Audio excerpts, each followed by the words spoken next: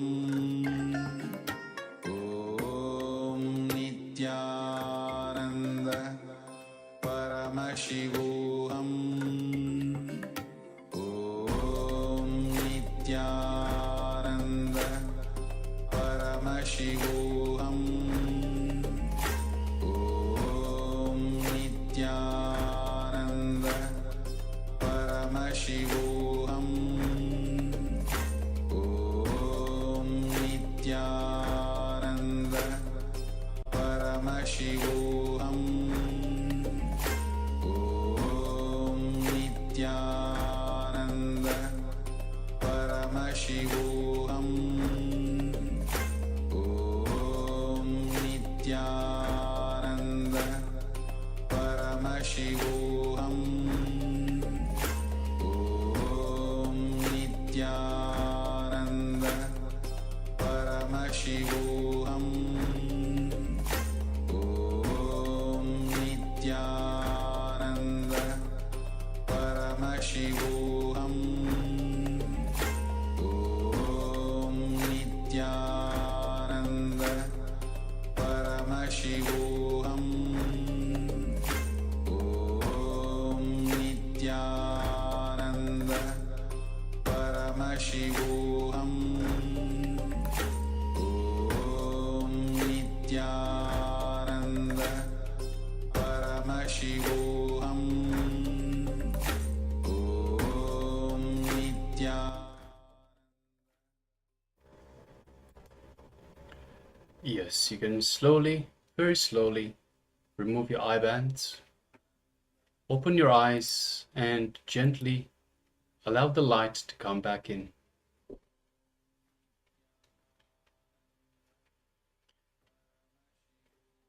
So now that you're back, let us know what was revealed to you in your third eye. So this round was a round of third eye vision. We displayed a word for you, and through the power of the third eye, we requested you, the participants, to let us know what the word was, what was revealed to you in your third eye. What did Swamiji show you? So now please take a moment and let us know in the chat box provided. So whether you're following us on YouTube or you're following us, you're in the Zoom room on two-way, let us know in the chat provided for you. Ma Anapin says O, the letter O. Okay. Thank you, Sharima.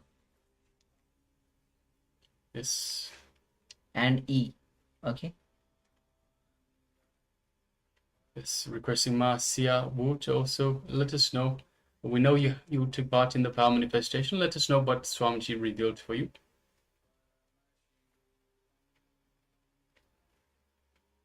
And also requesting everyone else that has the camera switch off, please switch on your cameras and be available on camera within the camera frame.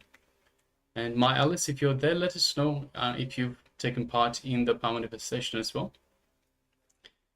Yes, Ma Xiawu says yellow, red, and numbers.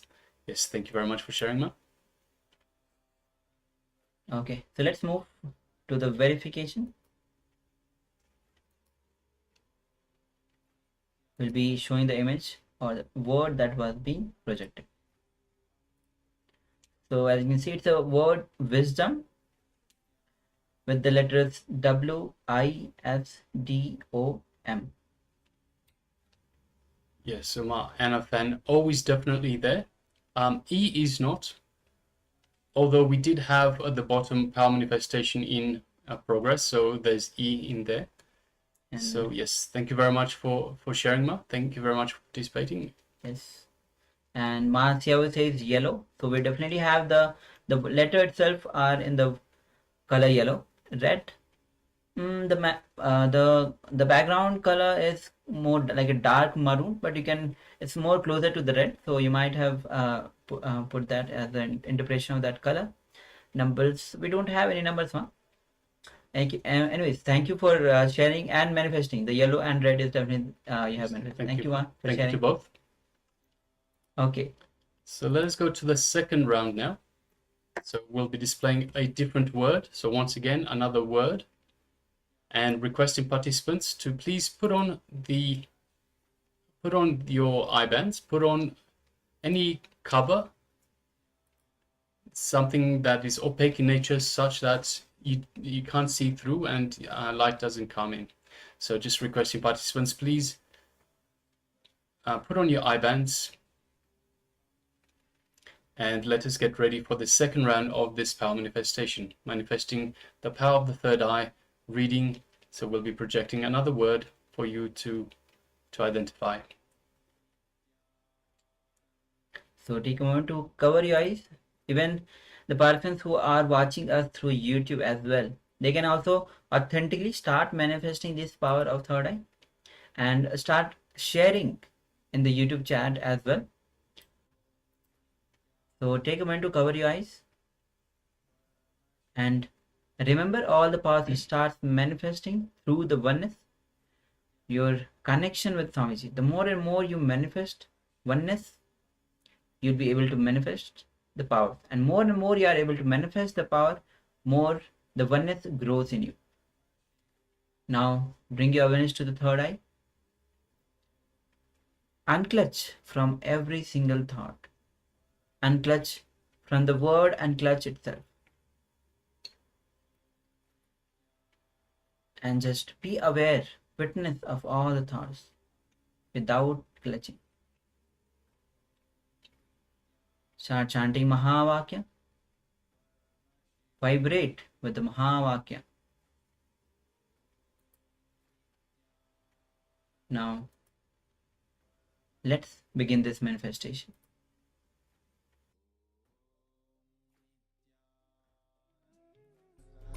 Paramashivoham Om Nityananda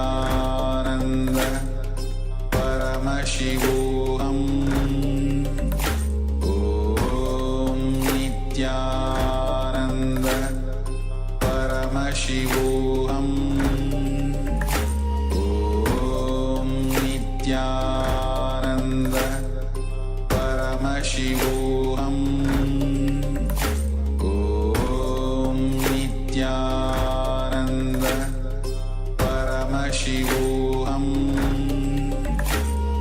Om Nityananda Paramashivoham Om Nityananda Paramashivoham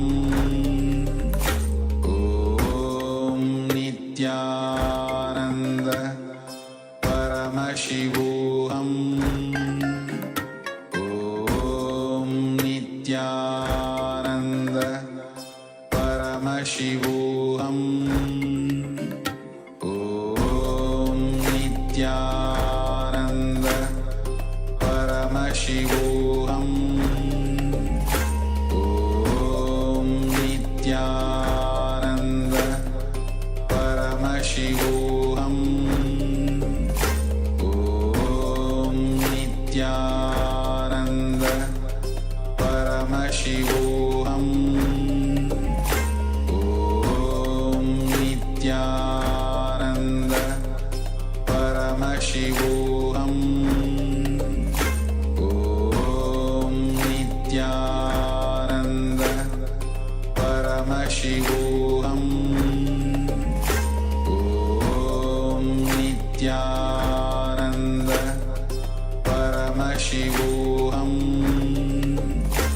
Paramashivoham Om